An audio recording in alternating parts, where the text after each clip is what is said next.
What is up, everybody? Dane and the Fireman here. We're going to be doing something slightly different for the After the Ride on Fridays. So, the goal is to have two podcasts go out. One of them is going to be a conversation with somebody within the industry, and then sometimes even not even in the industry, just something that they can bring to motorcycling that I feel is important. And you typically get that out of people when you have a conversation. And then Fridays, what I want to do is reflect on that week and reflect on what happened and how I can utilize that information. Maybe I'm able to digest it a little bit better than some people, or maybe I grab something that was different than some others, and now I just get to say my opinion. It's also going to be more of an update type thing. Now, I'm not going to say this every Friday, so thank you for sticking through that beginning part. So, earlier this week, I had a conversation with Scott. He's a motorcycle mechanic, a tech. I don't even know the proper terms for it, so I'm super sorry if I sound uh, disrespectful, I guess, when it comes to the title. But very knowledgeable guy, very, very knowledgeable guy. I learned quite a bit about motorcycle mechanics, and it's not necessarily what's a carb and all that different stuff. I don't have a carb on my bike. I have fuel injection. I have all these different things, but what I'm able to understand from some of these conversations is that there's these minute details of why, and that's one of the biggest things I try to take out of conversations with people is that why are they saying these things? Why are we focused on this? Why did they go down this path versus my path? Or even just why did they go down that path? It doesn't have to be the same path as me. And I start to figure out their experiences and how they go into it. And a lot of it was stemming from the fact that he just knew how to work on bikes because he had a bike and he had buddies that needed to bring bikes over. So he learned how to ride and work on the bikes. And then he went through schooling and now he's doing what he's doing. But that's just a timeline. Why did he do that? You can go and do anything you want. You can absolutely go do anything you want. Why is this the choice? Well, he really, and I'm thinking, and my own opinion is that he really wanted to make sure his buddies were safe. And I think that's one of the biggest things is like, you can, at the end of the day, if you don't know how to work on your bike, um, and you don't have the income to take it somewhere, hopefully you know somebody that can work on the bike and make it work. There's more so on the lower income type stuff here is that we try to get a motorcycle for relatively cheap, a used bike or something, because you have to get to work.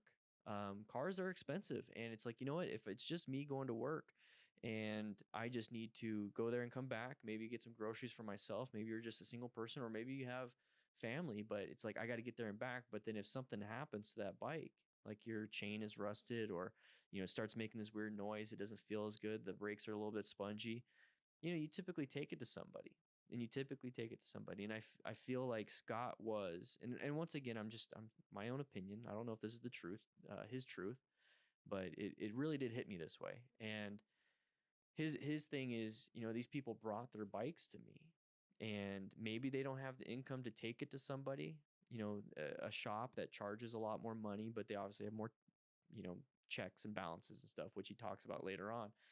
But why he got into it.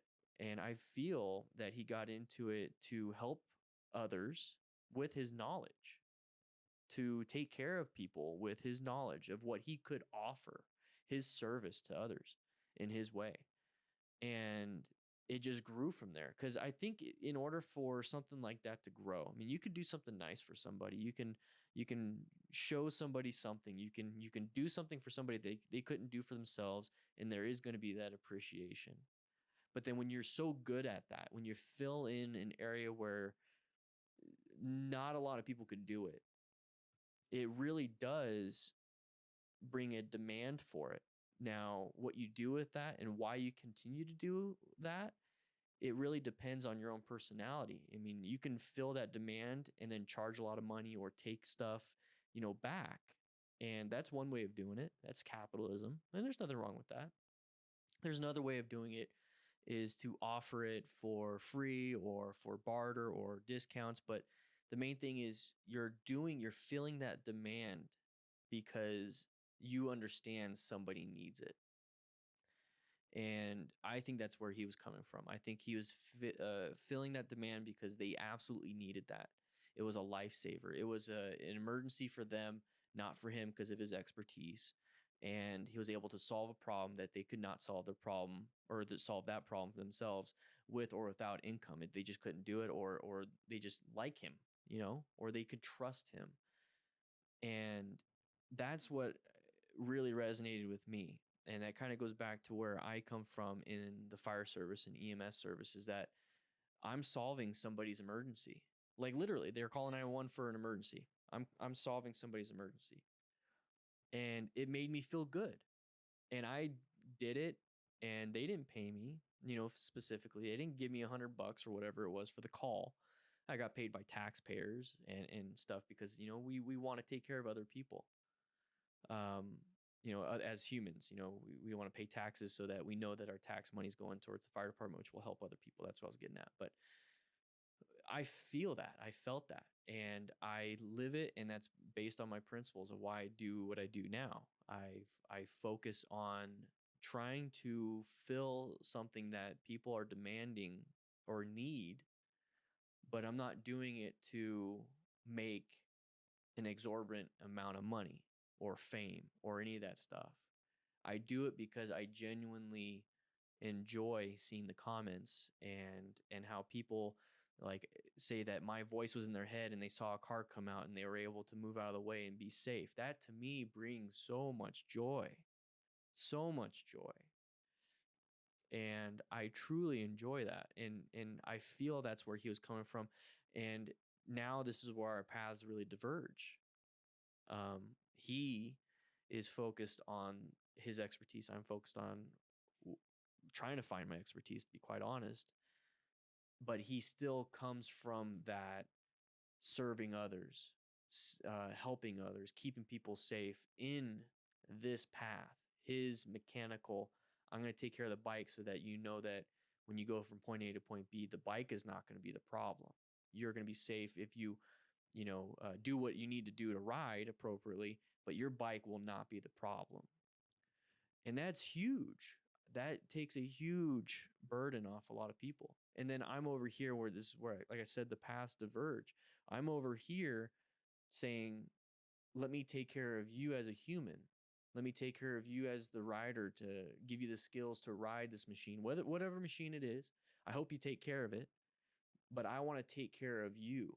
I want to push you to be better. And he's pushing the bike to be better. He's making it safer. He's doing that. So it's this perfect combination. It really is this perfect combination. And when I think of that, and when I think of this perfect combination of rider and machine, well-kept machine is a safe machine. A well-kept rider, a well-trained rider is a safe rider. We need to combine those. And that's what I've been struggling with this whole week, trying to figure out what to say, what to do, how to do it. What is it that I'm struggling with? What is it that I'm missing? And I've put so much bank and so much thought process into the human, the rider, safety, safety, safety. And maybe I'm not putting enough into the mechanics of it. Maybe I'm not doing enough when it comes to the actual bike itself, because that is a huge thing. That is a huge thing. He sent me a picture because we talked about it on the podcast about he had his a clutch lever. It was fraying. The cable is fraying. He sent me the picture and it was only holding on by one. And he's like, I chose to fix it when I first saw that it only had 3 strands. Like, oh crap, this is gonna snap on me at any moment. I gotta fix it. And right when he was about to fix it, he tried to take care of it right away. Right when he fixed it, it only had 1 strand left. Imagine having your clutch cable snap going 60 miles an hour. I mean, it's pretty much gonna lock up on you. You're gonna have danger. You have massive amounts of danger, and then you're gonna have a lot of problems. So I feel like I can focus a little bit more on that. That's what I learned from this, is how it means so much to me when it comes to that. So the main thing that I want you guys to really take away is focus on you as a rider, you as a person, because a lot of times it's human error for a crash.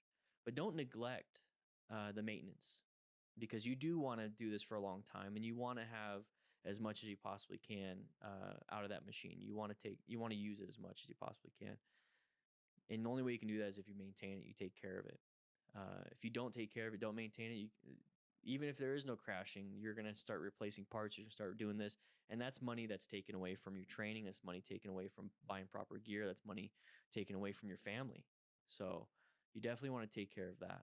I just wanted to share a brief summary of what I think was very important. So if you guys want to go back to that podcast, please do so. These podcasts are on Spotify and iTunes, but also on YouTube. There's also highlights on my second channel, After the Ride Highlights, and you can definitely pick apart a few of those things. I really like the fact that he talked about tire pressures and battery maintenance is really big, very important. So make sure you guys check that out. But with that said, I hope you guys ride safe, be safe, and then stay tuned for Monday for the next video. See ya.